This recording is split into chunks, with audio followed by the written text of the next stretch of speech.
Recently, I've seen a trend when every time someone gets a scholarship or play in an important game, something bad often happens, or worse, they get offed. And it has me wondering, how often does this stereotype has occurred? And today we're going to go through some of these examples of this stereotype, and let's call it the scholarship stereotype.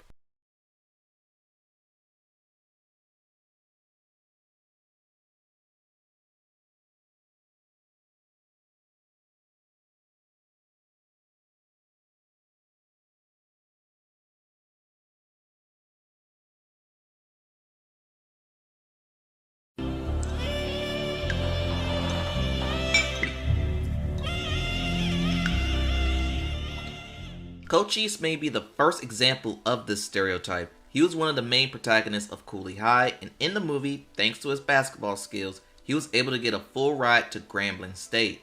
He and his friends celebrate by drinking wine out the bottle, not before pouring one out for the brothers who ain't here. Tragedy begins when he and Preach hop in a stolen vehicle driven by Stone and Robert, and they were all about to be booked for Grand Theft Auto, but fortunately, Cochise and Preach got off free, but Stone and Robert don't since they had priors.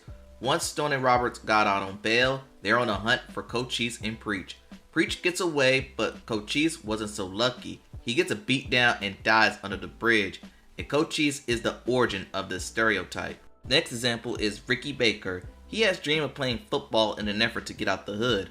One problem, his grades aren't the best in the world, and in order for him to get a scholarship for USC, he must score 700 or better on the SAT. And after taking the SATs, Ricky gets into it with Ferris and his gang at a hangout spot. The next day, Doughboy and Ricky get into a fight, and after the fight, John Singleton shows up to deliver Ricky his test scores, but Ricky had stormed off to the store to get cornmeal for his girl. While walking back, he and Trey gets caught supremely lacking by Ferris and his gang, and they go after him. Doughboy also sees this and quickly grabs his piece and goes after them as well. In an alley, Ricky tells Trey to split up, thinking Ferris was bluffing. But Ferris' gang was not bluffing and fired two shots. First shot was for Ricky's football future, and the other was for his life. Doughboy arrives too little too late, and for some reason he takes Ricky's body home, and the bond between him and his mother is forever broken. After the smoke clears, Ricky's mother looked at his test scores and found out that he got a 710, which is enough for the USC scholarship. And something had me wondering, what if he opened the letter right when John Singleton showed up? Would he gone out? We'll never know. And speaking of things we'll never know, next example isn't quite a scholarship situation, but a possible NBA opportunity. And this example comes from Kelly Rowland's song and video, Stole. In the bridge, Kelly mentions a character named Greg. He had a wicked jump shot and was getting noticed by the Philadelphia 76ers and had a potential tryout in line for the NBA franchise. While prepping for said tryout, some dude shows up to the court, and based on the video context, he gets shot and killed. With Greg's death, we never know how good he could have been, as Kelly says, we'll never get to see him slam, flying high like Kobe can. The CBS crime investigating show Cold Case has quite a few of these athletes going to make it big, but gets killed before their dreams ever happen. In the season 1 episode, The Lost Soul of Herman Lester is one of those examples. It follows the Philly detectives trying to solve the unsolved case of the titular character. Throughout the episode, he's getting pulled in all corners by everyone, and with the impending championship game on the line, there were talks about him throwing the game so his pops could get out of debt. Then with his coach wants him to go to Florida, as that deal will also send him down there as well. But Herman chose the Temple scholarship because of distance and the fact that his girl was pregnant. After winning the championship game, Herman goes to the park and cool down, and it's where he gets stabbed by a player's father, whose son got kicked off the team and decided that he was done with the game. Turns out, said player went to see Herman before all this happened to squash whatever animosity they had. And before we close the segment, the player's father also made a present day threat to Ray, who is Herman's son, also set to play in a championship game. So you can pack this dude up as soon as you can. Boobie Miles was the star of the Perryman High School in Texas, and there were a ton of schools that wanted his service. And that takes us to the opening day scene where Perryman is blowing out their opponent. Coach wanted to take Boobie out as the game is already decided and don't want to risk injury. Lee Thompson Young, who plays the backup running back, is set to enter the game to close the deal, but he could not find his helmet. So coach had no choice but to put Boobie back in. And worst case scenario happens as Boobie injures his knee.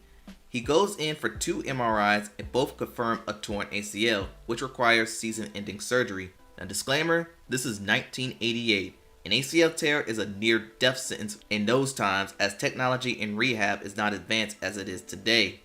Boobie is in denial and tells everyone he plans to re-enter the season.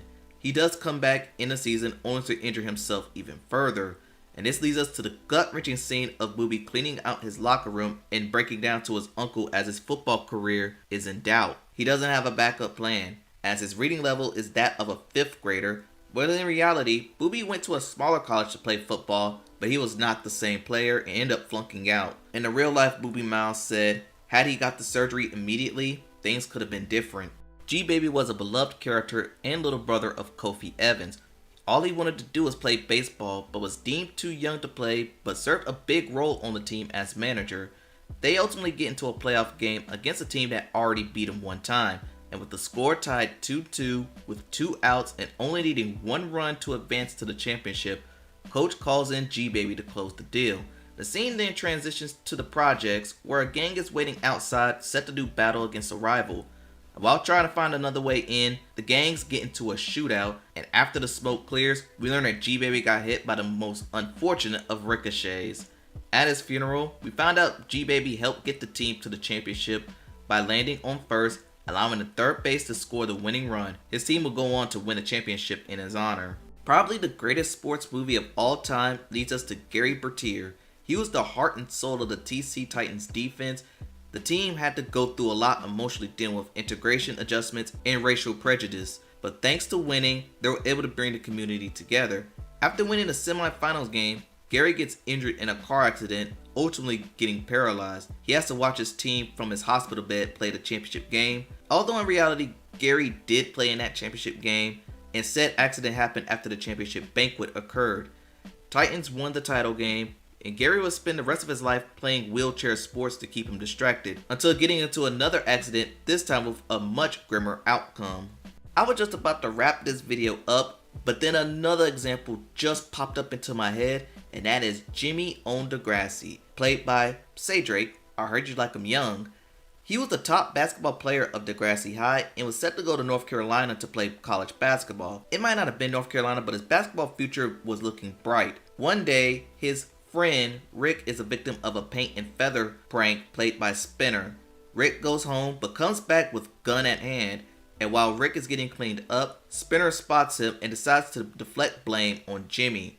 Once Rick spots Jimmy, he points the gun at him, closes his eyes, but as Jimmy was trying to make a run for it, he is hit in the back. Rick ends up dying when Sean tries to defuse the situation when the gun accidentally goes off, killing Rick. As for Jimmy, he doesn't die, but is confined to a wheelchair. His play career may have been over, but his involvement in the game didn't end, as he took up coaching. So at least he somewhat got a happy ending out of this. And this wraps up this video. Tell me what you think about this in the comments below. If there's any example that I left off, let me know. There may or may not be a part 2 to this. We'll have to wait and see. Don't forget to like, comment, and subscribe, as a vast majority of you watching this video aren't subscribed. And share the video, as the YouTube algorithm is being very testy here. But anyway, thanks for watching, and I'll see you next time. The following was a JGTV production. Thanks for watching.